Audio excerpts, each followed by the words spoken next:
Okay. नमस्कार। मैं हूं अनुसया साहू, विश्व साहित्य सेवा संस्थान सिंगापुर की ओर से आप सभी का स्वागत करती हूं। आज के हमारे मेहमान हैं कनाडा से श्री गोपाल बघेल मधु जी। तो आइए इनसे बात करते हैं। नमस्कार गोपाल जी। हाँ, नमस्कार जी। कैसे हैं आप? हाँ, एकदम ठीक। मैं उज्जैन में हूँ, अच्छा। भारत में, मध्य प्रदेश में। जी जी। तो सर, हम आपके बारे में जानना चाह रहे थे कि आप मथुरा जैसे पावन नगर में जन्मे। क्या बचपन की स्मृतियों ने आपके जीवन और लेखन को किसी विशेष रूप से प्रभावित किया? हाँ, बिल्कुल। वो तो भावभूमि है। और एक तरह से जैसे हम जहाँ पैदा होते हैं, जिस वातावरण से निकलते हैं, उससे हम लोग बहुत कुछ सीखते हैं। और ये तो एक तरह से परमात्मा की योजना है कि वो हमें कहाँ भेज दे, किस स्कूल में, किस देश में, किस स्थान पर हमें वो चक्र जो हमारा सृष्टि चक्र है, उसमें हमारा थोड़ा शुरुआत कर दें। तो और हम उसको देख पाएं, समझ पाएं, आनंद ले पाएं, तो ये बहुत अच्छी बात है। तो मथुरा जो है बड़ा पावन स्थान है। और मेरा जन्म मथुरा के पास ही गोवर्धन है। और गोवर्धन मथुरा के बीच में एक गांव है, रामपुर। तो वहाँ मेरा जन्म हुआ 1947 में, 7 जुलाई को। और उसके बाद में एक साधारण किसान परिवार था। और वहाँ पर मेरा सबसे पहले तो ये था कि मेरे जो पिताजी थे, वो केवल जब मैं 6 महीने का था तो वो स्वर्गवासी हो गए थे। तो मेरी माता जी और जो हमारे पितामह थे, दादाजी, बाबा जिसको यहाँ पे बोलते थे, तो वो, और फिर माता जी और परिवार, ताऊ जी वगैरह, उन सब लोगों की देख रेख में मेरा लालन पालन हुआ। और चलिए, फिर उसके बाद में फिर बहुत सारे वो रहे कि मैं मतलब हाई स्कूल शिक्षा इंटर आपने कहाँ से वगैरह ये किया। पूरी की? शिक्षा आपने कहाँ से पूरी की? हाँ। हाँ शिक्षा जी। हाँ। शिक्षा आपने कहाँ हाँ, से? तो उस पर आते हैं। तो हम्म। ऐसा हुआ कि उस गांव से उस जमाने में, मतलब मेरा 47 का बर्थ है। हम्म। तो उस जमाने में लोग पढ़ते लिखते भी ज्यादा नहीं थे, तो उस गांव से कोई 8वीं पास नहीं किया था। और शायद मैं पहला व्यक्ति था जिसने 8 पास किया। और उसके बाद में फिर हाई स्कूल इंटर मथुरा से ही किया, केआर इंटर कॉलेज है वहाँ से। और यूपी बोर्ड में मुझे मेरा पोजीशन आया उत्तर प्रदेश में। तो मेरिट लिस्ट से मुझे नेशनल स्कॉलरशिप भी मिला, मेरिट स्कॉलरशिप। और उसके साथ ही हाई स्कूल इंटर में, मतलब वो तो रहता ही था कि हम लोग थोड़ा क्लास वगैरह में प्रथम आना और ये सब। तो उसके बाद में फिर मैं मैकेनिकल इंजीनियरिंग में दाखिला लिया आईआईटी कानपुर के थ्रू। मैं आर्य कॉलेज था उसमें, रीजनल इंजीनियरिंग कॉलेज, दुर्गापुर चले गए, बंगाल। और तो अभी वो एनआईटी दुर्गापुर है। और फिर वहाँ पर इंजीनियरिंग किया, मैनेजमेंट फिर मैं दिल्ली से किया, ऑल इंडिया मैनेजमेंट एसोसिएशन से। तो इस तरह से शिक्षा हुई। और दीक्षा भी इसी बीच 1968 में, 1970 में मैंने इंजीनियरिंग किया। तो 1968 में ही मुझे एक आनंदवर्ग के सन्यासी आए, हालांकि उस समय हमें नहीं पता लगा। हम्म। और वो जो दुर्गापुर था उसमें नक्सलाइट्स का सेंटर था। तो दिन में भी हॉस्टल में सीआरपी वगैरह रहते थे। उसके बावजूद, और वो लोग धर्म के बिल्कुल खिलाफ थे। तो उस समय भी कोई धर्म? सादा वस्त्रों में आनंद के एक धर्म? सन्यासी आए। किस धर्म के खिलाफ? हाँ। हाँ, तो वो दीक्षा दिए। और उस समय मुझसे थोड़ा ज्यादा नहीं हुआ, यंग एज थी। तो बाद में जाके वो बीज पनपा, काफी साल बाद। तो ये एक तरह से बैकग्राउंड रहा, जी। मतलब जहाँ तक है शिक्षा और दीक्षा का।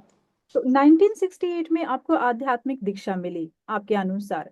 तो जिनसे आपने हाँ। दीक्षा ली वो आप कह रहे हैं कि धर्म के खिलाफ थे। तो धर्म, किस धर्म के हाँ, खिलाफ? नहीं नहीं नहीं नहीं नहीं नहीं नहीं, वो नहीं खिलाफ थे। वो तो धर्म के ही, सनातन धर्म से ही थे, आनंद मार्ग से थे। हाँ। जो वहां पे वातावरण था, वो सीपीएम का और नक्सलाइट्स का था दुर्गापुर में उस समय। हम्म। मैं बात कर रहा हूँ 1965-70 की।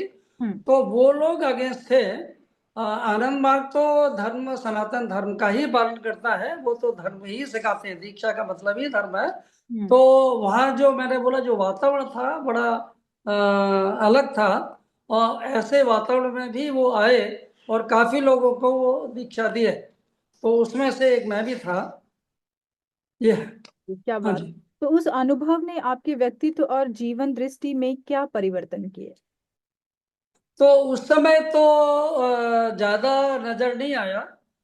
मैंने थोड़ा किया, और संस्कार शायद इतने पके हुए नहीं थे, तो बहुत ज्यादा ध्यान वगैरह नहीं हुआ। फिर बाद में समय बीतता गया, और मैंने इंजीनियरिंग करने के बाद में फिर मैं पेपर इंडस्ट्री में काम किया। सबसे पहले मैं थोड़ा टेक्सटाइल इंडस्ट्री में अजमेर के पास किशनगढ़ है वहाँ पे कुछ काम किया। उसके बाद मैं बंगाल पेपर मिल रानीगंज में आ गया, और फिर मैं गाजियाबाद आ गया। तो वहाँ पर एक रीगल पेपर्स लिमिटेड कंपनी थी जो कोटेड पेपर बनाते थे, वहाँ पे काम किया। तो काफ़ी मतलब एक तरह से ये था कि मैं प्रोफेशनल मतलब इंजीनियर के रूप में और मैनेजमेंट के रूप में वो काम किया। तो जीवन में बहुत सारा संघर्ष रहा। जैसे मैं रिश्वत नहीं लेता था, मैं कॉमर्शियल पोजीशंस में भी रहा, परचेज वगैरह भी देखता था। तो मेरा ये था कि मैंने कभी किसी से पैसा नहीं लेना है और देना भी नहीं है। तो हाँ जी। तो ऐसी अवस्था में संघर्ष होता है, क्योंकि भारत में जो पूरा वातावरण था उस समय भी और अभी भी काफी उन सब चीजों से वो सब चीजें हैं। और एक आदमी अगर कोई सही रास्ते पे चलना भी चाहे तो उसके लिए बहुत सारी बाधाएं आती हैं प्रैक्टिकली। तो वो सब रहा। तो और कुछ बहुत सारे और अनुभव हुए। थोड़ा नेतागिरी का भी अनुभव हुआ कि वो फैक्ट्री थोड़ा उसमें कुछ प्रॉब्लम्स थी, तो वो बंद होने की कगार पर थी। तो वहाँ पर एक एसोसिएशन बनाई स्टाफ वर्कर सब ने मिला के, और मुझे उसका प्रेसिडेंट बना दिया। तो वो भी थोड़ा सा अनुभव रहा कि मुझे उनको मार्गदर्शन करना पड़ा। और हम लोग किसी राजनीति से या बहुत सारी किसी यूनियन वगैरह से संबद्ध नहीं हुए, और एक तरह से हम लोग अपने इंडिपेंडेंट रूप में हम लोग वो सब मार्गदर्शन किए जो जो एम्प्लॉयज थे उनका। और वो उस तरह से था कि हम लोग जैसे पत्र वगैरह लिखते थे डीएम को, एसपी, प्रधानमंत्री, ये वो सब जगह। तो उस तरह से मतलब बुद्धि का प्रयोग करके एक तरह से हम लोग वो संघर्ष किए। तो वो काफी वो था, उससे काफी बल भी मिला, थोड़ा मन खुला भी, और एक तरह से उसे स्ट्रेंथ भी मिली। और कुछ थोड़ा, क्योंकि शुरू में हमें थोड़ा सा ये जो दुनिया है उसके हिसाब से भी हमें थोड़ा ऊपर उठना होता है, तो वो हमारे जीवन की एक पृष्ठभूमि या भावभूमि भी बन जाती है। बच जाती तो है। उस तरह से जीवन आरंभ हुआ। जी, क्या बात है, बहुत खूबसूरत सर। हाँ। तो भारत और कनाडा सहित विभिन्न देशों में उद्योग, प्रकाशन और सांस्कृतिक गतिविधियों से जुड़े रहे। मैंने आपके डेटा जो आपने दिया था तो उसमें मैंने देखा कि आपकी काफी सारी पुस्तकें प्रकाशित हो चुके हैं और आप काफी सारे उद्योग में भी हैं और सांस्कृतिक गतिविधियां भी करते हैं। तो इस हम्म। अंतर्राष्ट्रीय अनुभव ने आपकी सोच को किस तरह समृद्ध किया? इससे पहले हम जो पहला प्रश्न था थोड़ा उसको पूरा कर लेते हैं, जी जो जी। अपने हम्म। साधनाकार उसकी जो बात की। हाँ। तो उसमें थोड़ा सा कंप्लीट कर लेते हैं। तो कुछ ऐसा हुआ कि 1984 में फिर जो आध्यात्मिक बीज था वो पनपा। तो मैं साधना करने लगा स्वतः ही, और मैं ये भूल चुका था कि कौन साधना सिखाए थे और वो क्या वो था, तो उससे I was out of touch. तो उस समय साधना होने लगी, और साधना करते करते मैं काफी देर घंटों बैठा रहता। ध्यान समाधि वगैरह लग जाती। फिर बहुत सारा मैंने अध्ययन भी उस अवस्था में किया, जैसे गीता में गहराई से, योग वशिष्ठ और बहुत सारे धर्म ग्रंथ भी पढ़े। तो हम्म। वो पढ़ते पढ़ते फिर उससे जब हम कंपेयर किए तो ऐसा लगा कि मैं जो साधना कर रहा हूँ वो उसमें भी थोड़ा थोड़ा वही है। तो लगा कि शायद मैं सही रास्ते पे हूँ। तो साधना करने लगे। फिर उत्कंठा होती थी कि और लोगों से भी मिलें और जाने कि हो सकता है कि हमें अभी जो कुछ आनंद आ रहा है ये बहुत कम है, इससे ज़्यादा आनंद की जरूरत है। तो मैं बहुत सारे साधुओं से, जैसे महेश योगी हैं और भी बहुत सारे आर्य समाज, इधर उधर बहुत सारे लोगों से मिला। लेकिन जब मिलता था तो वो यही कहते थे कि जो आप साधना कर रहे हैं ये बहुत अच्छी है, वही करते रहिए, और आप आगे बढ़ते रहिए। तो उन्होंने एक आध बात बोली एक जगह, जैसे आर्य समाज के एक गुरुकुल में मैं गया। तो उन्होंने एक बात बोली, काफी बातचीत हुई, सब कुछ हुआ। तो उसके बाद उन्होंने जो एक संदेश दिया वो ये था कि आपको दो आवाज आएगी, एक मस्तिष्क से आएगी, एक हृदय से आएगी। तो आप जो, ये एक तरह से बुद्धि की आवाज है और ये बोधि की है। ये इंटेलेक्ट है, ये इंटेलेक्ट, ये इंट्यूशन है। तो आप इंटेलेक्ट को नजरअंदाज कीजिए, उसकी मत सुनिए, आप इंट्यूशन को फॉलो कीजिए, तो आपका जीवन बदलना शुरू हो जाएगा।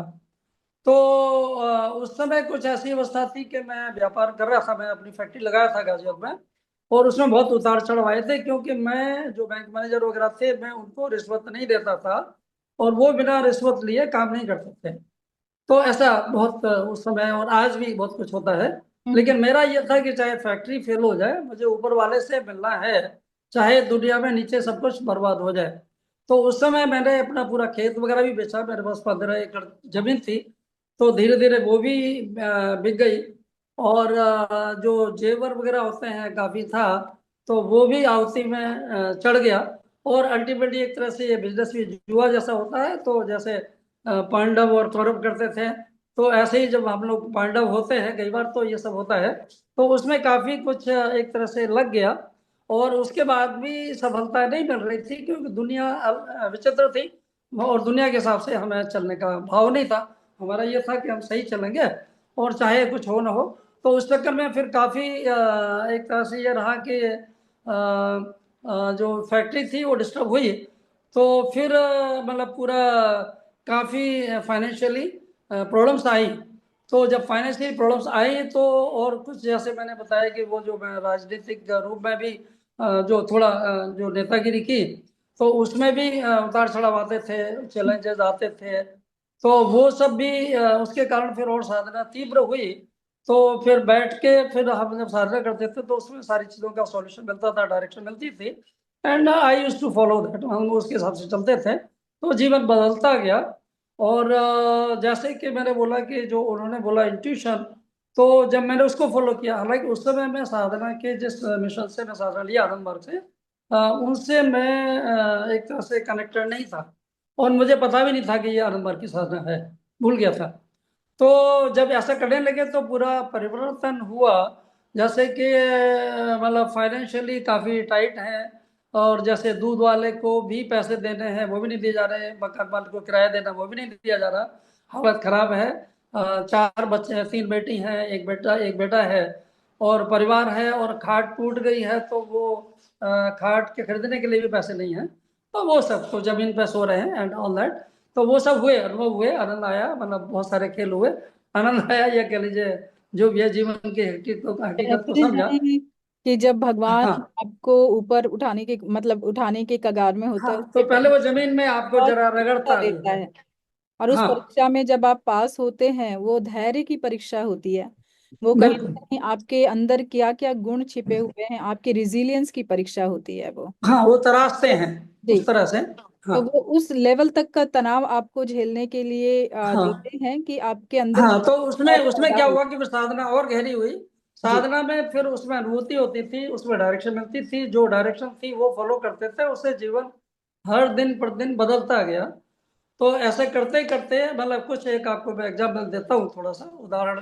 क्या हुआ कि जैसे हम वहां से जब आर्य समाज के गुरुकुल से वापस आए, तो मैं जैसे फैक्ट्री चला रहा था, तो बहुत सारे उतार चढ़ाव थे, बल्कि उस समय तक काफी उतार था। तो ये था कि मुझे किसी से पैसे लेने हैं, भले कोई बोला जी 5,000 रुपये आप ले जाइए, आपके हैं। तो मुझे जाना है, लेकिन मुझे अब एक आवाज आ रही है, दिमाग से आ रही है, वो बोले हैं कि आप आ जाओ, ले जाओ, 12 बजे आ जाओ और ले जाओ, मान लो। तो मैं जब 12 बजे चलने को हुआ, उससे पहले मेरे को आवाज आ रही है अंदर से कि वहां मत जाओ। तो when I followed that and मैं वहां नहीं गया, और मुझे आवाज आई कि बजाय इस दिशा के दूसरी दिशा में जाना है उस आदमी के पास, तो मैं वहां चला गया। सांसारिक रूप से ये बड़ी विचित्र बात है, और लोग कहेंगे भाई क्या अजीब आदमी हो, बट आई डिड दैट। तो मैं जब वहां गया जिसके पास नहीं जाना था, जब मैं पहुंचा, तो वो कहने लगे बघेल साहब आपके 10,000 रुपये देने थे, और अभी भी आए हैं मेरे पास, ये आप ले लो, आप अपने पैसे ले लो, आप बहुत अच्छा हुआ आप आ गए। और तो मैंने खाना पूर्ति के लिए उस आदमी को फोन किया जो मुझे बुलाए थे कि भाई 5,000 रुपये ले लो एग्जाम्पल के लिए। तो जब मैं उनको फोन किया, वो कहने लगे बघेल साहब आप नहीं आए, बड़ा अच्छा हुआ, क्योंकि मुझे जहाँ से पैसे आने थे वो आए नहीं। हाँ, तो अब आते भी तो मैं आपको ना नहीं दे पाता, तो इसलिए अच्छा हुआ कि आप नहीं आए, और फिर बाद में कभी प्रोग्राम बनाएंगे। तो उस तरह से एक तरह say that was the first experience of using intuition over the intellect, and then the life started changing. Then I found it very attractive, so I was following whatever my whatever was coming from within, heart से जो आता था, and I use to then disregard my intellect. और हम लोग engineer है, management किया हुआ, बहुत कुछ है, तो बुद्धि तो अपना खेल करती है, लेकिन बुद्धि को आपको मैनेजर बनाना पड़ेगा, इंट्यूशन को, बुद्धि को मालिक बनाना पड़ेगा। So when you follow that system then your life will change, आपका पूरा जीवन ही बदल जाएगा बदल अगर जाए। बोधि की सुने। क्योंकि बोधि की जो आवाज है वो ब्रह्मांड से आ रही है, ब्रह्मांड के जीपीएस बोल रहा है कि आप इधर जाओ। और जो आपकी बुद्धि है वो एक तरह से आपका इंडिविजुअल जीपीएस है, विच इज वेरी लिमिटेड, उसकी ज़्यादा सीमाएं नहीं है, वो ज़्यादा उसमें सारा कुछ नहीं है। तो उसमें ये होता है कि वो जो बताएगा रूट वो बढ़िया नहीं होगा, और जो ब्रह्मांड का जीपीएस जो काम कर रहा है उसको फॉलो करोगे दैट विल बी परफेक्ट। वहाँ कोई जो इसीलिए भी, पहले आपको ब्रह्मांड से कनेक्ट होना पड़ेगा, यस यस वो यस, साधना के द्वारा ही होता है। बिल्कुल हम्म। तो और जब आप बिल्कुल कनेक्ट हो जाते हैं तो ब्रह्मांड फिर अपने रास्ते से चलाता है आपको, और वो बिल्कुल हमेशा बिल्कुल, बेस्ट ही होता है। या and then gradually when you are deep into साधना, मेडिटेशन की बहुत सारी स्टेजेस हैं, तो हम्म। उस स्टेज के बाद में you become one with that. Hmm. So when you become one with that, then what he desires or what you desire, that becomes almost the same thing. And then you become a, sort of a manager of supreme consciousness. So your consciousness is working as per the, the direction of the supreme consciousness. And in brief, you both become same entity. I mean, that is what is the real, ऐसा कुछ हुआ वही असली मकसद है। हाँ, ऐसा कभी कुछ हुआ है कि ब्रह्मांड मतलब आपको जो इंट्यूशन आ रही है, कभी आप उसके खिलाफ जा रहे हो और फिर कुछ गलत हुआ हो, ऐसा कभी हुआ है? फिर ऐसा होगा कि शुरू में वो द्वंद रहता है, लेकिन बाद में आप उस अवस्था में आते हैं कि कि आप आपका surrender बुद्धि कर देते बुद्धि हैं। अब हाँ। बाद में बुद्धि अपने आप सरेंडर कर देती है। हाँ। वो बुद्धि के हिसाब से ही चल, उसको समझ आ जाता है कि भाई you are only manager hmm. And the director is intuition. So वो फिर बाद में आपको तंग भी नहीं करता, शुरू में तंग करेगा। हम्म। एंड जब उसको समझ आ गया कि भाई he is, you are at the higher level, then it will stop bothering you, and hmm. then you are only acting as per your intuition, जी। and the world becomes a, a sort of bed of roses for you. And whatever you think, that starts happening, and whatever the world thinks, you come to know and you follow, you do that, like whatever anybody is thinking, it is known to you. And so it becomes a very, very natural way to handle the world, or to manage, to live in the world, or to handle the world, or whatever, or to serve the world. It's the true. same thing in that case, true. because you और are then उसमें in service trust of the ऐसा supreme। Develop हो जाता है, trust हाँ, ऐसा develop हो जाता है कि आपको लगता है कि हाँ, जो भी हो रहा है वो बिल्कुल सही हो रहा है। बिल्कुल बिल्कुल बिल्कुल, या दैट्स राइट, या तो आप पिछले 55 वर्षों से विविध क्षेत्रों में सक्रिय हैं। इस दीर्घ अनुभव में सबसे बड़ी चुनौती और सबसे बड़ी उपलब्धि क्या रही आपकी? हाँ, वो तो हर अवस्था में रही, हर स्टेज में रही। और धीरे धीरे मतलब बाद में समझ आता है कि जो जीवन है वो एक तरह से प्रोजेक्ट है परम पुरुष का, है ना, उसकी योजना है, और हम उसके पार्ट है। और अगर हमारा जो सोच है उसके सोच से मिल जाए, तो वो साधना के द्वारा ही होगा, सतत साधना से, और वो गैप खत्म हो जाएगा, तो फिर आपको लगेगा, आपको सब समझ आएगा क्या हो रहा है, क्यों हो रहा है, और वो सब बड़ा सहज लगेगा। और बल्कि जो आप सोचते हैं वो होने लगेगा, और जो वो सोचते हैं वो आप करने लगोगे। तो वहां पे जो द्वंद्व है या जो द्वैत है वो खत्म हो जाता है। सो द्वैत माने कि आप अलग हैं, मैं अलग हूँ, ये ब्रह्मांड अलग है, दूसरे लोग अलग है।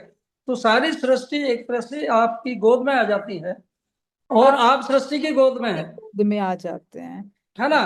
जी। तो जब गोद में आ गई तो बस आनंद ही आनंद है, मस्ती में, मतलब आप जब माँ की गोद में है या हाँ, पिता की गोद में, तो चिंता किस बात की है। और बिल्कुल। दूसरा, आप एक तरह से सम्राट पुत्र हो, शहंशाह के पुत्र हो, जी। जी। जो विश्व अच्छा, ब्रह्मांड का ऐसा है। जी जी, हाँ, ऐसा कभी हुआ है कि जब आपको मतलब आपने जैसे कहा कि उन्होंने आपको अपनी तरफ खींचा या आप उनकी तरफ खींचे, दोनों ही एंगल में आप दोनों ही पास आए, मतलब ब्रह्मांड के आप करीब आए और ब्रह्मांड आपसे कम्युनिकेट करने लगा, ऐसे में जो आपके रिश्तेदार थे वो कितनी दूर छूट गए?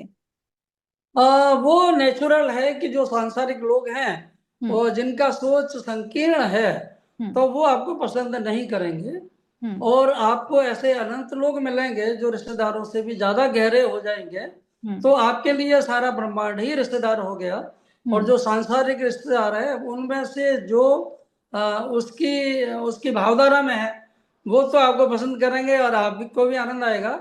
लेकिन जो साधारण लोग हैं, जो थोड़ा सा उस अवस्था में नहीं है, वो आपको थोड़ा विचित्र पाएंगे, तो वो थोड़ा सा दूर हट जाएंगे। और आप भी के पास भी समय नहीं है, तो आप भी उनसे मिलेंगे जहाँ पे आपको ज्यादा आनंद आ रहा है, जहाँ से ज्यादा ब्लिस मिल रही है ना। तो उस तरह से जीवन बदल जाता है। लेकिन आपको संबंध किसी से तोड़ते नहीं है। मतलब जैसे मैं भारत आया हूँ 2 महीने के लिए अभी, तो मेरा कई बार लोग सोचेंगे भाई ये पता नहीं क्या करते हैं क्या नहीं कर रहे हैं, पर मेरा कोई वास्तव में काम नहीं है। मैं सिर्फ वहां जा रहा हूँ जहां मेरा इंट्यूशन बोलता है। सांसारिक रूप से बड़ा विचित्र लगेगा कि भाई ऐसा क्यों हो रहा है, लेकिन ये प्रैक्टिकल आध्यात्मिक व्यक्ति की आध्यात्मिक प्रबंधन जो है सही माने में, so it's like a cosmic management, spiritual management. So you are managing the whole cosmos और you are part of the management. So उसको क्या पोस्ट है ये सब छोटी मोटी बात है, कि आप डायरेक्टर हो कि वर्कर हो कि सुपरवाइजर हो, everything is same state. Actually every part of yours, every part of that cosmic management is yours. You are part of that system. So wherever if you feel like आप factory में round लिए, if you feel like भाई lathe वाले lathe पर जो काम कर रहा है उससे कुछ बात करनी है, you can talk to him, you can talk to a manager, you can talk to a general manager or whatever. So everything is under your domain, and you can interact with anybody, and everybody will interact with you. But at the same time, there will be automatically everybody at the same time will not get attracted to you, because वो अपनी अपनी भावधारा में, अपने अपने कर्मों में, ज्ञान में, भक्ति में लगे हुए हैं। You will also not disturb them. Like it becomes a delegated system of management, कि वहाँ सारी सृष्टि चल रही है ना। और आप जहाँ जरूरत है, जहाँ कोई अटक रहा है, या जहाँ आपका मन हुआ कि या कोई ज्यादा जोर से याद कर रहा है भाव अंदर से, then you just go and touch that person, है ना। in whatever way it is, it may be on internet, it may be on WhatsApp, or it may be physical or whatever way. So that means can be anything, but you are always in touch with the whole cosmos, क्या and बात। that way this world becomes a playful ground for you. Correct correct. पर कभी ऐसा हुआ है कि भगवान ने आपसे मतलब कुछ काम करवाना चाहा है और आपको निमित्त बनाया है, कुछ ऐसा अनुभव आप शेयर करें। ऐसा कह लीजिए कि वो हर समय ही, हर घड़ी ही यही होता है बाप यही में। होता है। So all the time you are in service of supreme, hmm. And आपका एक एक मोमेंट जो है वो उसी धारा से ही चल रहा होता है। और सृष्टि भी आपकी इच्छा से ही काम कर रही होती है। प्रकृति फॉलोज द पुरुष। So when you are at the stage of पुरुष, पुरुष माने परम पुरुष, है ना। So the whole cosmos is under you, and at the same time you are under the cosmos. So there is no complex again. There should not be any complex in between Jeev and Brahma also. Brahma mane that which is great, great. So there is no difference in the supreme consciousness and the individual unit consciousness also. Because at that stage, both of you are same stuff. Essentially, you are the same. So whatever anybody is thinking, or whatever is कहीं कोई अटक रहा है, कोई सोच रहा है, कुछ है, you know that within, you get the signal. So accordingly, you touch that person, or you direct that person, or you बड़े प्यार से, आप आराम से, बड़े सहज रूप से उसका सेवक बन के आप कुछ बोल सकते हैं, जी जी, बिल्कुल सही कहा है ना। आपने। आप हाँ, आध्यात्मिक प्रबंध कवि कहलाते हैं। आपने अध्यात्म के बारे में बहुत कुछ बताया और आपकी बातों से यह सिद्ध हो गया कि आपको जो अनुभूति हुई है वो अद्वितीय है। और आप जिस तरह से ब्रह्मांड के साथ मिलकर चल रहे हैं और काम कर रहे हैं बिना कुछ आनाकानी किए, पूरी तरह से आपने सरेंडर किया हुआ है। और यही शायद जीवन का एक मंत्र है कि जब आप पूरी तरह से सरेंडर हो जाते हैं और जब आपका सारथी जो होता है वो चला रहा होता है आपको, तो आपको भय नहीं लगता और आपका जीवन बहुत ही सहज रूप से चलता है। चाहे उसमें दुख आए, कठिनाई आए, चाहे कमी आए, चाहे समृद्धि आए, हम या हर चीज को स्वीकार करते हैं। बिल्कुल।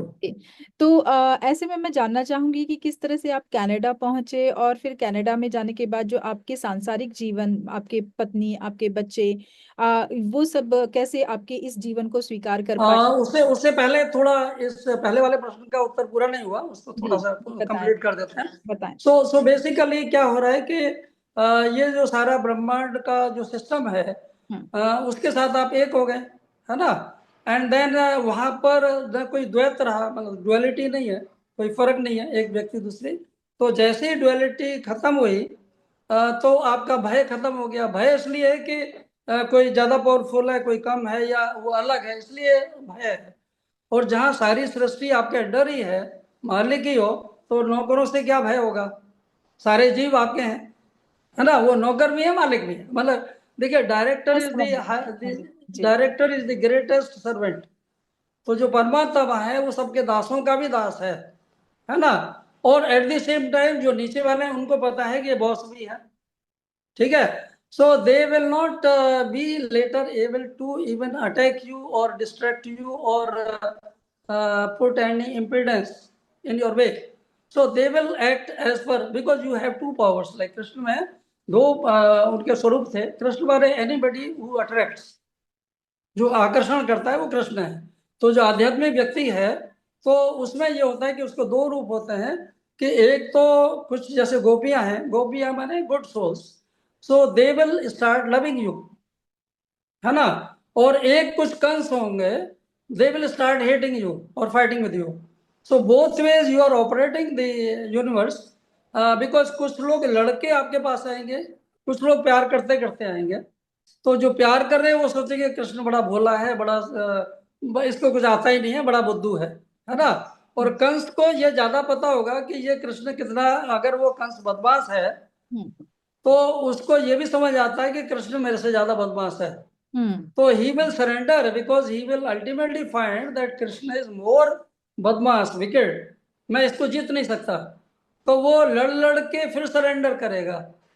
और दूसरा, कृष्ण भी क्या करेंगे कि उसको मेंटली ही उसको उसे लड़वा के, पूतना भेज के, ये भेज के, वो भेज के, उसकी सारी शक्ति का ह्रास करेंगे। उसके जितने वो है तो उसको वो ये सिद्ध कर देंगे, भाई तेरी ताकत कुछ नहीं है, मेरे पास ज्यादा पावर है, ठीक है?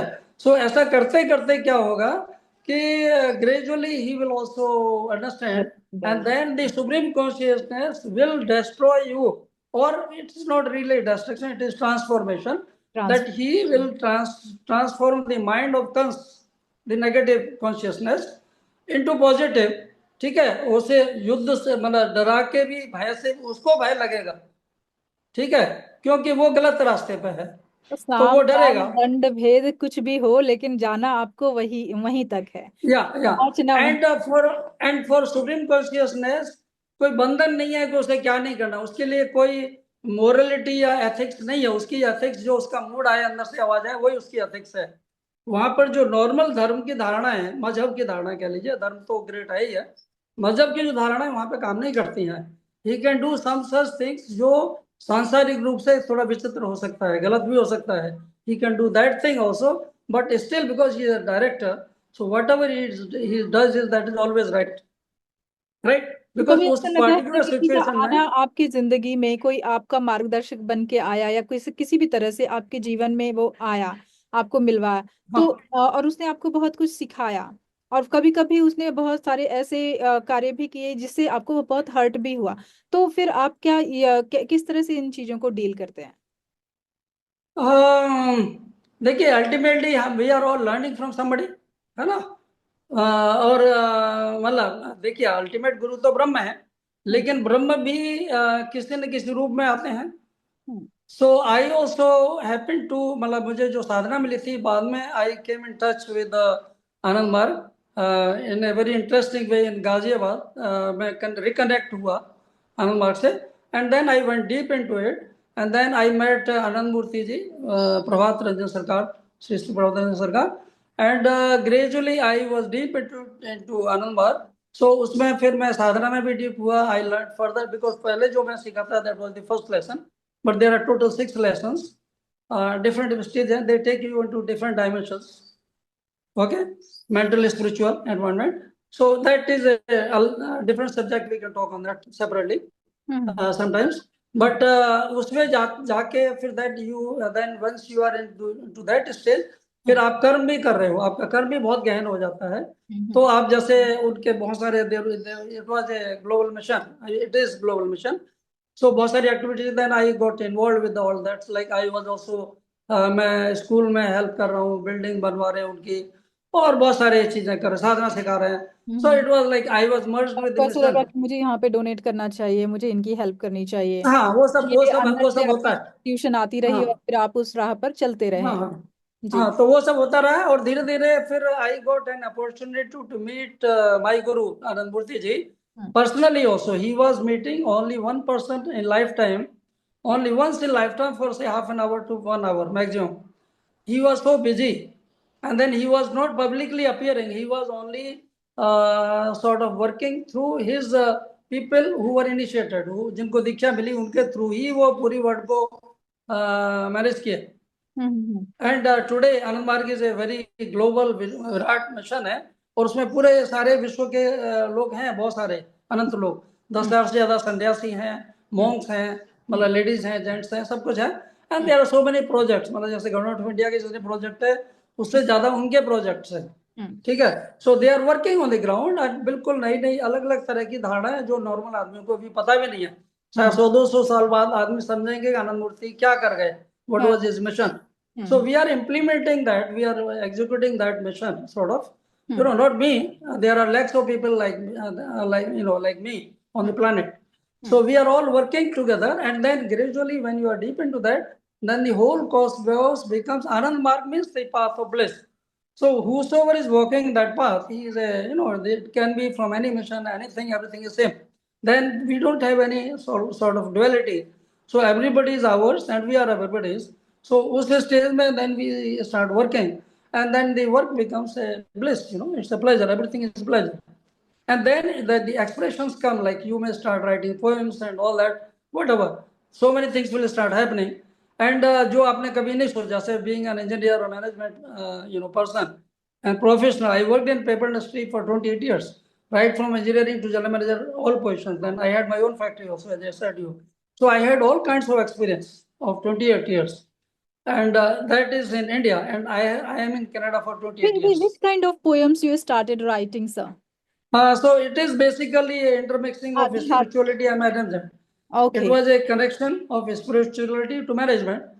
So I just, I got interested in a subject, like I invented a subject, spiritual management. And I start calling my poems as spiritual management poems. Adhyatmik Prabandha, In which language Kavita. you started writing? In Hindi or in English? It is in like 7-8 languages now. So Okay. it started with Hindi.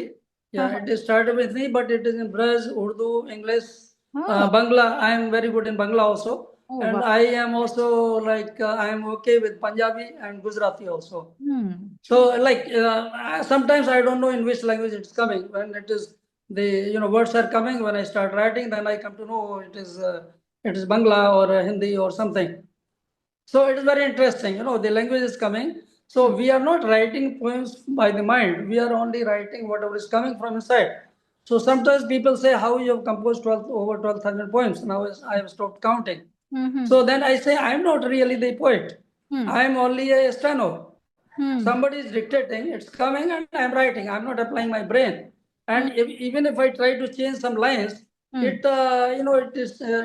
really, that poems become a little disturbed. Like I pollute that in case I apply my mind That's too much. the supreme power is using you to make that something writing. Like he wants Yeah, to it's the expression which is the coming. Yeah. world, and he just making you as a medium. Yeah.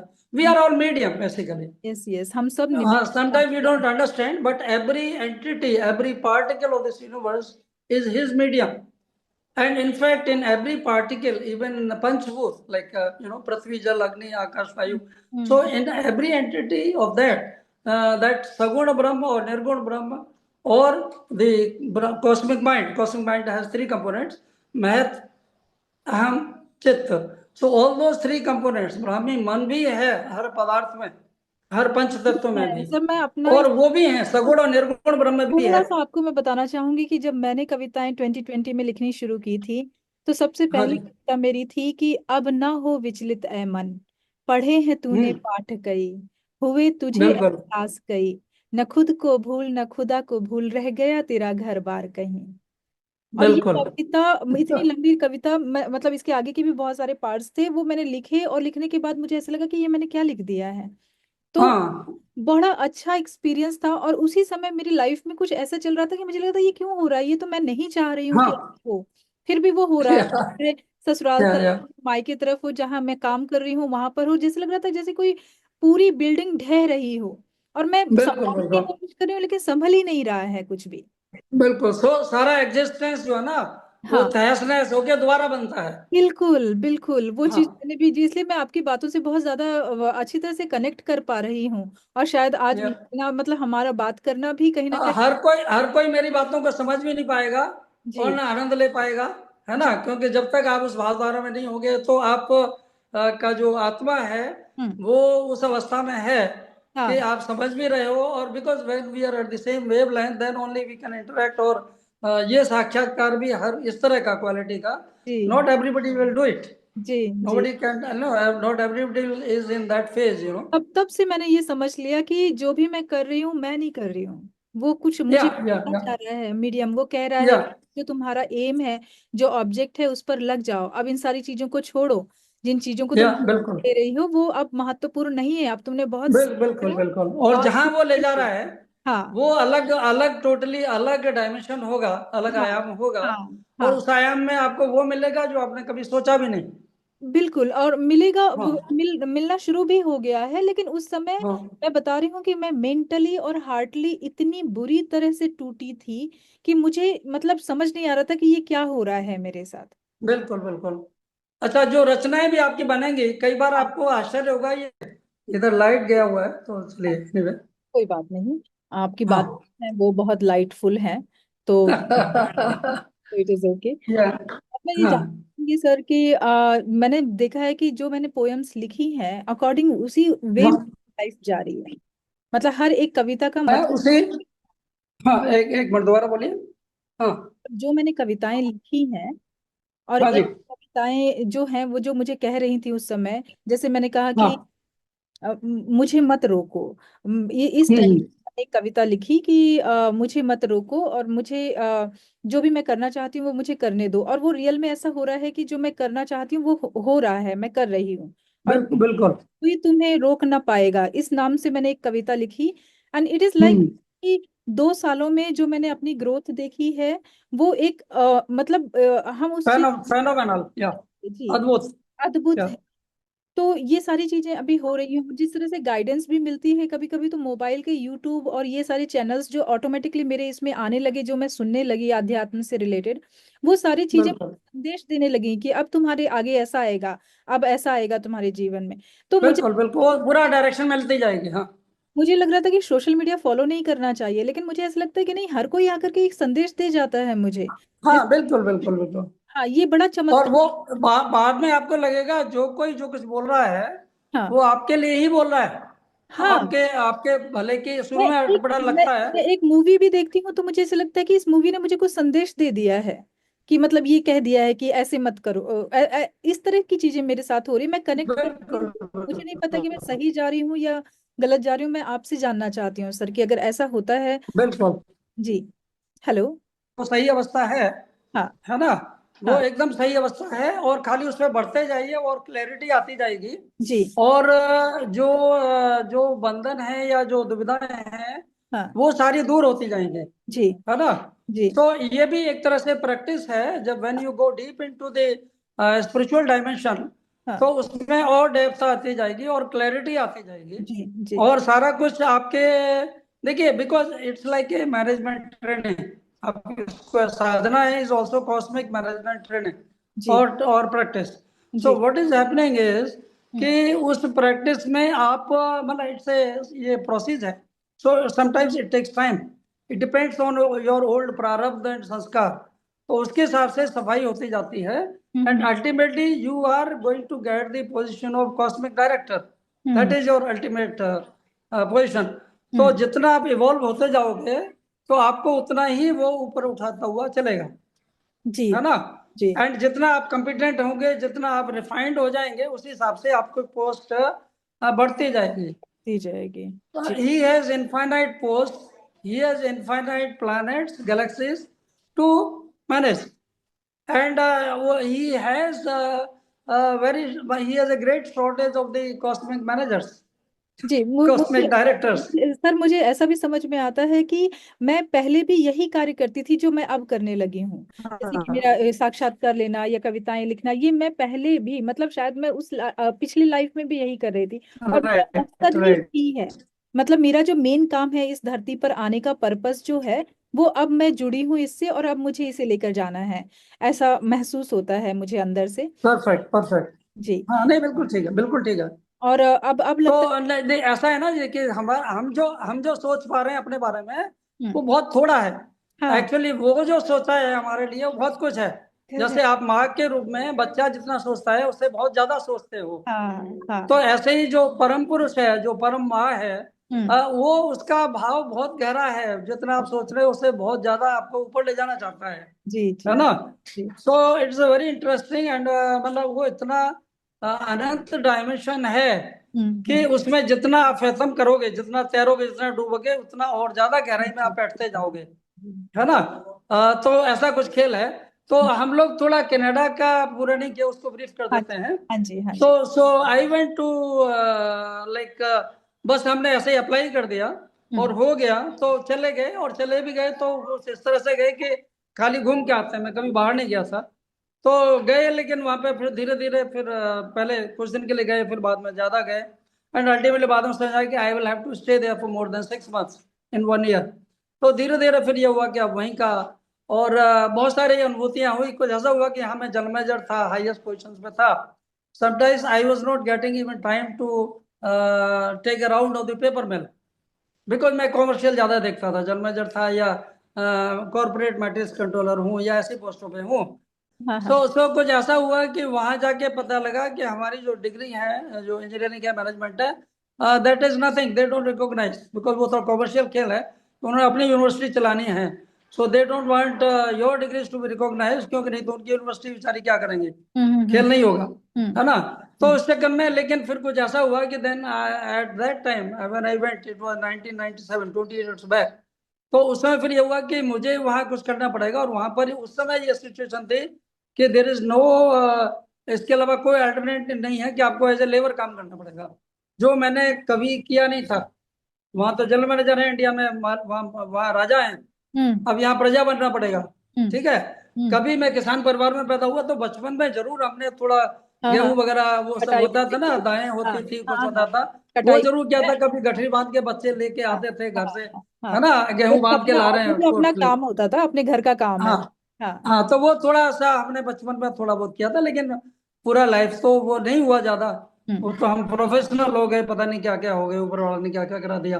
हम्म। तो उस चक्कर में फिर जब मैंने वो काम किया, hmm. And I decided in my mind that they, मतलब मैं माई माइंड दैट हाँ। I will, in mind I am a director, I am a businessman और I am a general manager. They are taking me as a worker, so that is fine, and they are going to pay me something. At that time, they were paying $8 per hour. Now it's double in Canada. So because सारी चीजें महंगी हो गई, तो I start working. So basically ये है कि वो $64 भी दे रहे हैं एक दिन में, 8 घंटे में, है ना। $64 भी बड़ी चीज थी उस समय। तो वो भी दे रहे हैं, साथ में मैं इंस्पेक्शन भी करके आ रहा हूँ फैक्ट्री का। एंड वहां पर यह था कि आप एक दिन काम करो, मिनिमम 4 घंटा करना जरूरी था, फिर आपको अभी बदल लो। So I use to change factories every day और एवरी वीक। मैंने कहीं 15 दिन से ज्यादा काम नहीं किया, बिकॉज मैं तो इंस्पेक्टर था, मैं वर्कर था ही नहीं अपने माइंड में। तो मैंने एक फैक्ट्री देखी, उसको समझा, लोगों को देखा, और हो गया, इंस्पेक्शन पूरा हो गया, अगले दिन मैंने कहीं और, मतलब वो एजेंट्स होते थे, उनको बोल देते तो वो कहीं भी जॉब दिलाते, बिकॉज पढ़ाई लिखाई वो सब तो हमारी बढ़िया थी, तो उसमें तो कोई प्रॉब्लम नहीं थी, तो चले जाते थे ऐसे। तो ऐसे करते करते, मतलब प्रोबेबली इंडिया में मैं जब काम किया, तो मैंने 28 साल में 8 पेपर मिलों में काम किया। लेकिन कनाडा में शायद 8 महीने में भी नहीं, 4 5 6 महीने ही में मेरे वर्कर का काम किया। और उस समय मैंने शायद 28 फैक्ट्रियों में काम कर दिया, मतलब 6 महीने में 28 फैक्ट्री। हम्म। 28 साल में भारत में 6 फैक्ट्री या 8 फैक्ट्री। ठीक है। तो बड़ा खेल था, बड़ा मजे की, वो अलग कहानियां हैं, बहुत लंबी वो है, उसको we are not going deep into that. So hmm. बड़े बड़े अनुभव हुए। और उसके बाद एक अनुभव ये हुआ कि जब मैं थोड़ा, मैं when I went I was almost 50 years old, now I M 78। तो उस समय ये लगा कि मैं तो कभी काम फिजिकली नहीं करता था, तो मेरी बॉडी भी थोड़ा ढीले हो गई, कहीं दर्द हो रहा है कंधों में, कहीं कुछ हो रहा है, थोड़ा हो जाता है, इंडिया में ऐसे होता है, तो जब मैं वहां गया और मैंने जब 2-4 दिन काम किया तो मेरी बॉडी पूरी खुल खुल गई, and I became very energetic. तो मुझे लगा ये तो वरदान हो गया। वरदान तो हो। मतलब वर्कर का काम करना भी कितनी महान बात है तो कि वो भाई आपको हमारा अच्छा। वहां लेकर जाता है, उस तरह से करवाता है वो, उसका हर हाँ हाँ, एक जो मतलब कहते हैं ना कि उसका उसका पर्पज है। हर एक चीज का पर्पस है। अब मैं एक अपनी आपको कहानी बताती हूँ आपको कि वो मैं हर। यहाँ पे सिंगापुर में मैंने मिसेज सिंगापुर के लिए फॉर्म फिल किया।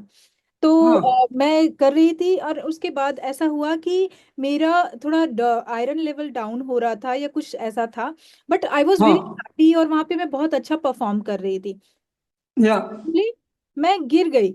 मेरे ओके, हाँ, मुझे या ऐसा लगा कि अब क्या हुआ, तो मेरा कुछ कुछ नहीं बिगड़ा, मतलब मेरे चेहरे पे भी लग सकता था लेकिन नहीं, मेरा हाथ हम्म, टूट गया। मेरा हाथ या टूट गया और फिर मैं हॉस्पिटल गई और उन्होंने मुझे 3-4 बॉटल्स चढ़ाई, आयरन की चढ़ाई, और जो भी था वो मेरा या फुलफिल किया। और मुझे ऐसे लगा कि जैसे अब मैं नहीं पार्ट ले पाऊंगी, बट हुआ या ये कि मैं और ज्यादा इम्पोर्टेंट हो गई उस कॉन्टेस्ट के। राइट और राइट उन लोगों ने राइट राइट, मुझे उस तरह से ट्रीट ही नहीं किया कि मैं एक प्रतिभागी हूँ। उन्होंने मुझे ऐसा लिया कि या जो अनु की हेल्प करेगा सबसे ज्यादा उसको ज्यादा पॉइंट मिलेंगे बिकॉज उसका ग्रेट। ब्रॉड हैंड है। हाँ। ग्रेट। और सो और बेसिकली सो हाँ, बेसिकली मैं या सो निकलना चाह रही बेसिकली थी। मैं निकलना चाहती थी लेकिन उन्होंने कहा कि नहीं, हाँ, नहीं निकलो, और आपको हम संभालेंगे, आपको हम रखेंगे, राइट आप हमें चाहिए। राइट, तो इतनी या इम्पोर्टेंस देख करके मैं इतनी खुश हो गई कि मैंने कहा चलो अच्छा वो हाथ टूटा, कम से कम इतनी इम्पोर्टेंस तो मिल रही है कि मेरे सैंडल लेकर आ रहे हैं मुझे, मतलब बिल्कुल, पहना रहे हैं, हर चीज कर रहे हैं वो मेरे लिए। या इट वॉज वेरी वेरी सारी सारी इंजॉयबल सृष्टि मोमेंट। सेवा में लग गई। हाँ, हाँ, मैं या बहुत इंजॉय कर रही थी, मैं कंपटीशन में थी ही नहीं ऐसा लगा मुझे। मैंने कहा मैं बिल्कुल हारूं बिल्कुल चाहे बिल्कुल जीतूं जो भी हो जाए, बिल्कुल लेकिन ये जो मूवमेंट बिल्कुल है वो मेरे लिए बहुत अच्छा है। और उसके बिल्कुल बाद फिर बिल्कुल, मुझे मिसेस रिजिलियंस का अवार्ड भी दिया उन्होंने, ये कह कर या मतलब आपको चोट लग गई थी फिर भी आप कंटिन्यू रहे इस कंपटीशन में। तो मैंने कहा या कि वो जो ग्रेट, करता है वो बहुत अच्छा करता है। हमें लगता है कि बिल्कुल हमारे बिल्कुल साथ ऐसा हो बिल्कुल, गया, बट हर चीज आपकी समृद्धि के लिए ही हाँ। है। So basically, what he is doing is hmm, supreme consciousness. Hmm, He is training you. He is developing you in physical, mental, spiritual, all status. He is बिल्कुल। आपको वो ऊपर उठा के लेते जा रहे हैं। मतलब अलग अलग जो अनुभव आप भूल गए, जो हाँ, आपने नहीं किए, वो भी कराना वो चाहते हैं। भी सबका करा। दर्द, सबका करेक्ट। सबके दिल को, मतलब आपका ये भेद न रह जाए कि आपने वर्कर का दिल नहीं देखा या हाँ क्या है। हाँ तो हाँ। वो सब भी आपको वो दिखाना चाहते हैं। Now later on, of course, then I got then marketing jobs, so many things, white collar jobs, you can say. Hmm, So then I was then I gradually बाद में बच्चे लोग भी आ गए, family आ गए। Then I did import export for a long time. I was supplying waste paper or the recycling products like steel scrap and all that to India, Canada, even China, Singapore. I mean all these countries also I was handling. Hmm, So वो सब रहा, business का रहा। Then later on I came into even politics. Then I started working on Toronto airport. So I worked there for about 12 years. And मेरा जो रचना बनी है वो भी टोरंटो एयरपोर्ट पर ही ज्यादा बनी। हम्म, बिकॉज कुछ ऐसा हुआ कि मैं जहाँ काम किया, मतलब एक तरफ तो मैंने बताया कि कितना हार्ड वर्क किया, हम्म, एंड देन ऊपर वाले ने क्या किया कि मुझे ऐसा काम दिया जहाँ कुछ काम ही नहीं था। हम्म, मतलब आई हैड टू सिट, हम्म, ठीक है, और 8 घंटे 12 घंटे बैठना है। हम्म, और literally there is no work. I was like access control officer on airport. Hmm, so we were allowing the contractors और employees to go in like terminal पर या एयर साइड में। So I was first posted in air side. तो planes ऊपर उड़ रहे हैं, नीचे प्रकृति है। कॉन्ट्रैक्टर्स ने 8-10 घंटे में 1-2 बार आना जाना है, मैंने खाली उनकी आईडी वगैरह चेक करनी है। And everything is automatic. I press the button, the gate is opening. So they are going in and everything is on, camera है, सारा कुछ है। एवरीथिंग इज वेरी ऑटोमेटिक, है ना। तो मतलब ऐसा वहीं वॉशरूम है, सब कुछ है। सो इट वॉज वेरी मतलब सब वेल ऑर्गेनाइज्ड है। तो वहां बैठ के फिर मेरे पास कोई काम नहीं है। Then I started writing poems. So every day in 8 to 10 hours I was writing 8 to 10 poems। Every half an hour one poem, ठीक है। कभी कभी 15 भी बन गई शायद। बिल्कुल बिल्कुल। अभी उन्होंने आठ दस आठ दस आपको नॉर्मल प्रोडक्शन है। इस तरह से बिठाया ताकि आप लिख सकें। अगर आप काम में हाँ, लिख सकें। रहते तो शायद लिखते नहीं, इसलिए उन्होंने इस तरह का काम तो, आप तो सौंपा। कई बार मैं किसी से इंडिया में बात कर रहा था, मेरे साड़ू से हैं दिल्ली में, उनसे मैं बात कर रहा था। ही इज डॉक्टर, अभी वो प्रोफेसर भी हैं। सो वर्चुअली जब उनसे बात हुई तो वो कहने लगे कि भाई साहब क्या आपको एयरपोर्ट वाले इसलिए सैलरी दे रहे हैं कि आपको कविता लिख लो बैठे बैठे। मैंने कहा कुछ ऐसा ही लगता है, ऊपर वाला ऐसा ही काम करा रहा है। हाँ, जी जी तो मतलब वहां पे दिखा भी रहा है, प्रकृति भी है। अच्छा, घर बैठ के भी कई बार आप नहीं लिख पाओगे, बिल्कुल क्योंकि बिल्कुल। घर बैठ के आपको कोई डिस्टर्ब करेगा या कोई बोलेगा या हाँ कुछ करेगा। हाँ, वो वहां एक तो ही आपको चीज ड्यूटी लगे पर है। और आप बस अपने आप के साथ में है और कोई नहीं है हाँ, डिस्टर्ब करने वाला। जी। या so it was very interesting and then like that so many poems written all of that. फिर बहुत सारे खेल हुए कि हम्म वहां पे फिर मैं I started sending those poems to people, they said they are very nice. तो आनंद आने लगा। ये फिर then there are so many organizations there, so I started going there and all that. धीरे धीरे लोग रिकॉग्नाइज किए all over the world. Then gradually I started my own Akhil Vishwa Hindi समिति के नाम से हमने एक ऑर्गेनाइजेशन हुआ, चैरिटी ऑर्गेनाइजेशन खोला, एनजीओ। एंड देन एक आध्यात्मिक प्रबंध पीठ, फिर अभी मधु प्रकाशन भी है, तो हम लोग उसमें पब्लिकेशन भी करते हैं, क्योंकि मेरी ही इतनी ज्यादा रचनाएं हैं और मैं सारी बुक्स अपनी पब्लिश करना चाहूँ तो 100-200 तो मेरी ही अपनी किताबें होंगी। ठीक है। And then I have established everything at my home, because Canada में you are the director, you are the worker, you are officer, everything is you only, there is nobody else, because we can not afford to keep somebody. वो expense है, उसको मैं $2000 दूंगा, है ना, तो I will do everything myself. तो अभी I have the complete arrangement for printing, binding, everything, so I can make the whole book myself. And I am the worker, I am the director, I am the manager, whatever. Everything, all posts are mine. One man team. Yeah. And that is what we do. वो जो बहुत India बहुत में right लोग वो सोच नहीं सकते, इंडिया में लोग ये कल्पना नहीं कर सकते कि एक आदमी ये सब कैसे करता है, कर सकता कैसे है। कर रहा है। मैं कल्पना कर सकती हूँ। हाँ, मैं हर चीज एक या या या या चलाती हूँ। विश्व या साहित्य सेवा या संस्थान, जिस पर मैं बिल्कुल इंटरव्यू बिल्कुल लेती हूँ, अभी बिल्कुल 14 तारीख को हमारा प्रोग्राम है, तो सारे अरेंजमेंट भी मैं कर रही हूँ। और मैं मतलब इतनी सौभाग्यशाली हूँ कि मैं जिसे कह देती हूँ वो काम कर भी देता है। बिल्कुल ऐसा बिल्कुल। है। तो ये जो सारी दुनिया आपकी आज्ञा पालन के लिए तैयार जी जी, है। मुझे बस ये ऐसा हो जाता एक है। सोच लानी अच्छा, है अपने आप दिमाग में। सारी दुनिया के आज्ञा पालन कर रहे हो और सारी दुनिया आपका कर रही है, बड़ा मजा एक आता है उस बड़ा अवस्था में। मजा आता है कि मतलब मुझे सिर्फ एक हाँ, थॉट सोचना होता है कि मुझे ये कार्य करना है, उसके बाद आपने डायरेक्शन देनी है, आपने हाँ, सोचा तो और वो दूसरे करने के लिए वो तैयार है। थॉट भी शायद कोई डालता है दिमाग में कि तुम्हें ये करना है। अब उसके बाद क्या या होता है कि फिर उसके बाद वही अरेंजमेंट भी करता है, वही दिमाग में भी लाता है कि बिल्कुल बिल्कुल बिल्कुल इससे बिल्कुल। संपर्क करो। तो चलो, हाँ। कनाडा का मेरा बात, तो बाद में मैं I came into politics also. Hmm. So मैं एयरपोर्ट पर I was the president of the employees association also. अच्छा। ओके। हम्म देन फिर थोड़ा मैं पॉलिटिक्स में घुसा तो I stood for MPP election also there. Hmm, क्या जो बात। लेजिस्लेटिव असेंबली है Ontario, Ontario is like India.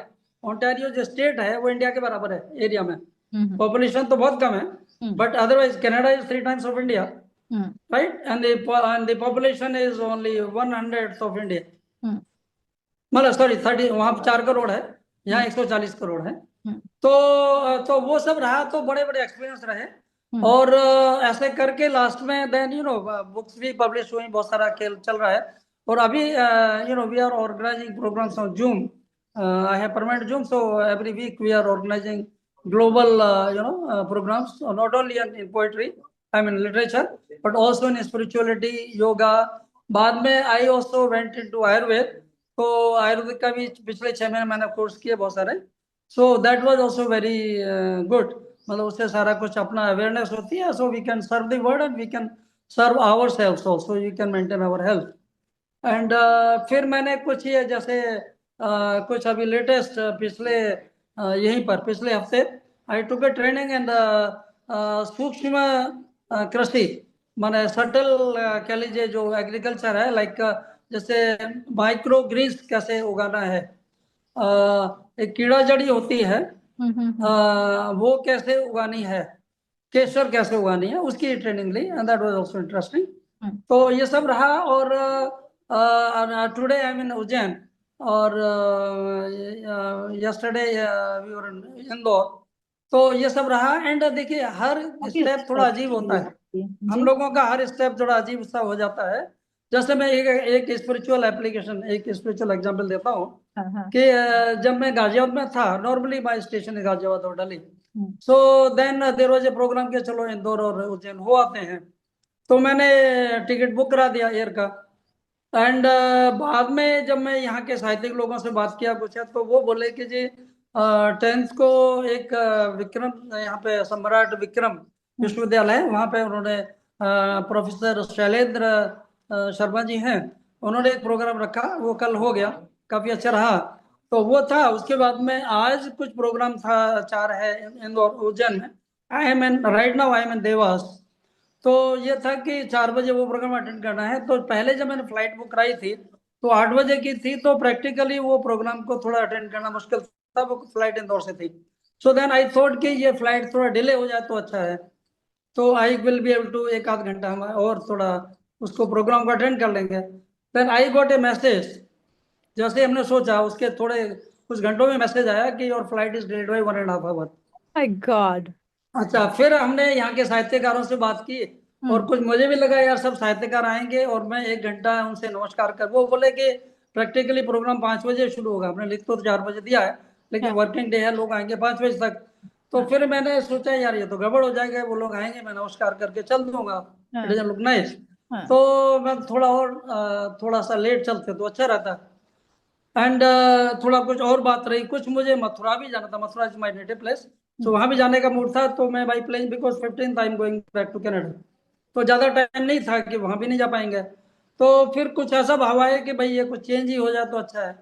Then next day I got a message that flight is cancelled, return your return flight is cancelled. I was happy, है ना, क्योंकि ये तो मैं चाह ही रहा था कि कैंसिल हो जाए। तो मैंने फिर बस से बुक करा दिया उज्जैन से कि I will go by bus to Mathura, right. So तो फिर like sir that, and from एक बात मथुरा आई मैं कैन गो आपसे बाई पूछना टैक्सी और व्हाटएवर। चाहूंगी कि आपकी सुबह आंख कितने बजे खुलती है? हाँ, नॉर्मली 4:45 बजे का स्टैंडर्ड टाइम है, कई बार आजकल 3:30 4 बजे भी खुल जाती है, क्योंकि नींद नींद सूक्ष्म हो जाती है। हाँ। और कभी कभी मैं 1-2 बजे सोता हूँ और 4 बजे उठ जाता हूँ। जी। और कभी कभी क्या ऐसा क्या होता है क्या कुछ काम नहीं आपको है, कुछ कुछ नहीं है, तो नंबर्स दोबारा सो दिखाई लो। देते? क्या कभी आपको ऐसे हाँ। 555 111 इस तरह के नंबर्स दिखाई देते हैं? वो 444? अलग अलग स्टेजेस हैं, कभी कभी ऐसा भी होगा, हम्म। है ना। हम्म। उसको कुछ बोलते हैं, मतलब आपको सपने में भी, और बहुत सारी चीज, सपना भी बाद में जागरण हाँ में हाँ परिवर्तित हो जाता हाँ हाँ है हाँ ना। हाँ। तो कुछ ऐसा होगा कि आप सपने में भी कई बार कविताएं लिख जाती हैं, कई बार आपको बहुत सारा कुछ दिखेगा, हाँ एंड जागरण में आप उसको देख भी सकते हो, इम्प्लीमेंट भी कर सकते हो। हाँ। हम अपने साक्षात्कार के अंतिम पड़ाव पर हैं। तो हाँ। बहुत अच्छी रही आपकी जर्नी और यात्रा, जिस तरह से आपने बताया।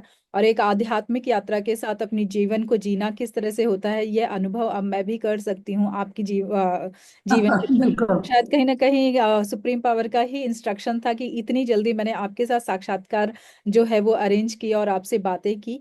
और सब कुछ बहुत अच्छा होगा, इस तरह का विश्वास है मुझे। आपके जीवन को देखने के बाद ऐसा लगता है कि नहीं, खुद को सरेंडर करना ही ठीक है और ज्यादा सोचना नहीं है। तो सर मैं अंत में। हाँ, अच्छा, एक बात और, जी। एक बात और थोड़ी सी। हम्म। सरेंडर तभी हो पाएगा जब आप स्वामी बन जाएंगे। स्वामी अपने हाँ, खुद ये की। प्रैक्टिकल बात है, मतलब when you become the controller of Cosmos, तभी आप सेवक बन पाओगे। मतलब लाइक जैसे आप बिजनेस करते हो, तो नौकरी जो करता है वो मालिक को ठीक तरह से समझता नहीं है, और जब वो बिजनेस कर लेगा, अपनी फैक्ट्री लगा लेगा, तब वो झाड़ू भी लगा लेगा फैक्ट्री में। अगर जनरल मैनेजर है तो झाड़ू नहीं लगाएगा, है ना।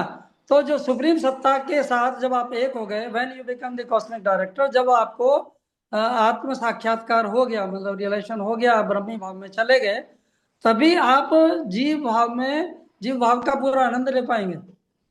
जी सर, आपकी कोई एक कविता जो आपने लिखी हो, आपको याद हो अभी? हाँ, ओके।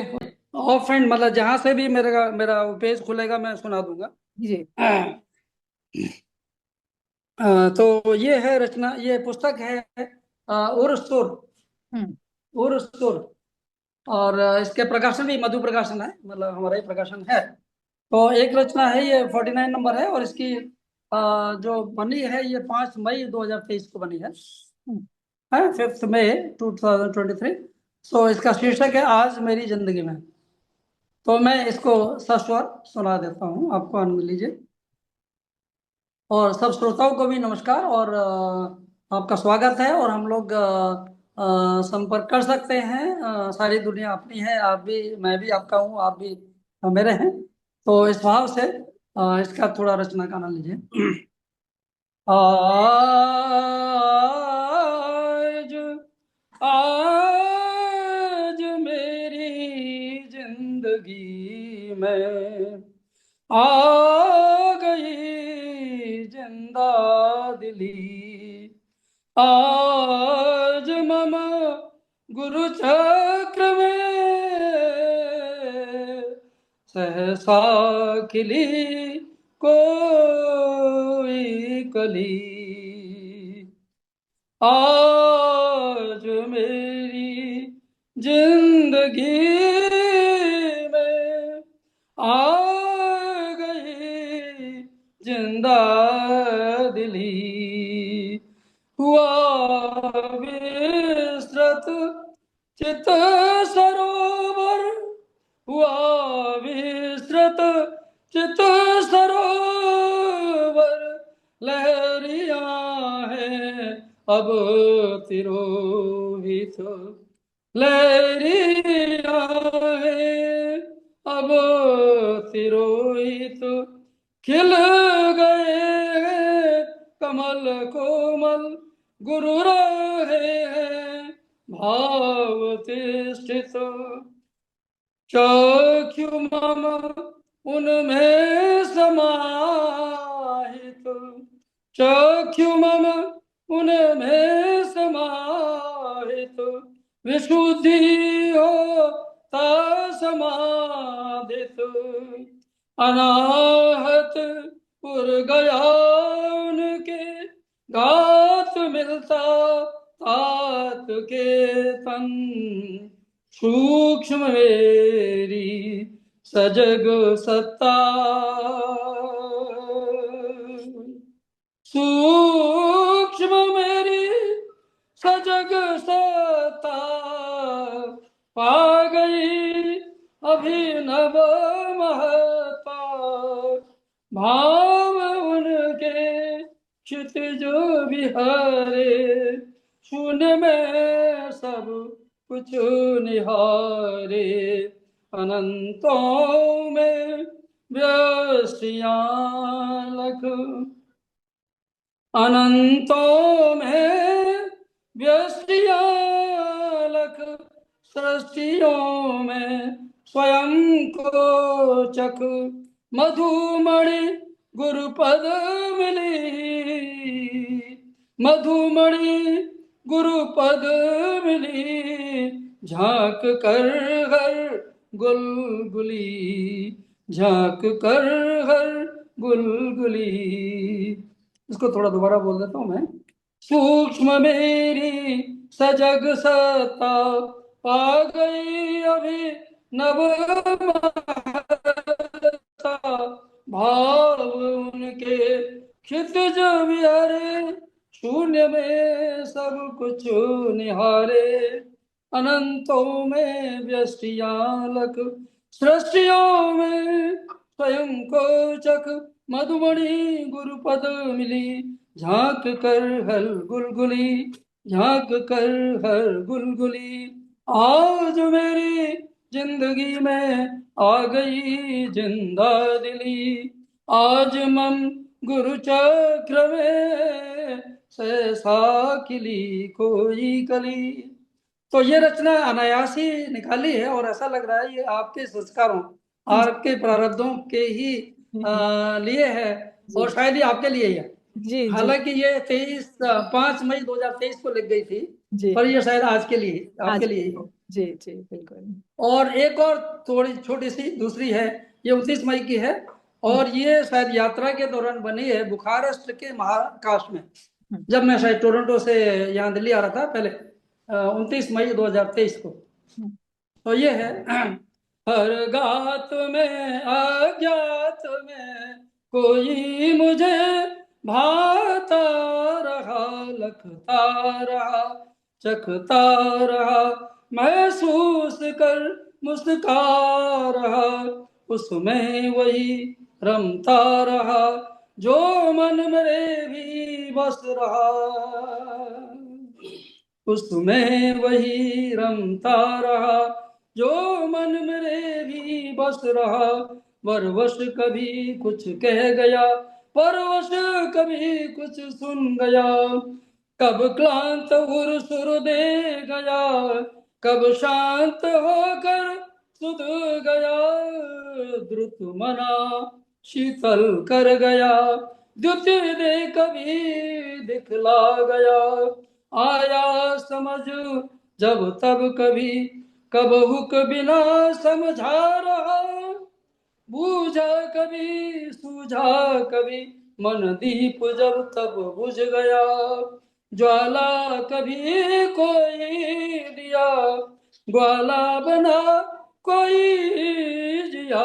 ज्वाला कभी कोई दिया, ग्वाला बना कोई जिया। मधु गोपिका तन मन थके, केशव करिश्मे लख रहा। मधु गोपिका तन मन थके, केशव करिश्मे लख रहा। हर गात में अज्ञात में कोई मुझे भाता रहा। लखता रहा चखता रहा, महसूस कर मुस्का रहा।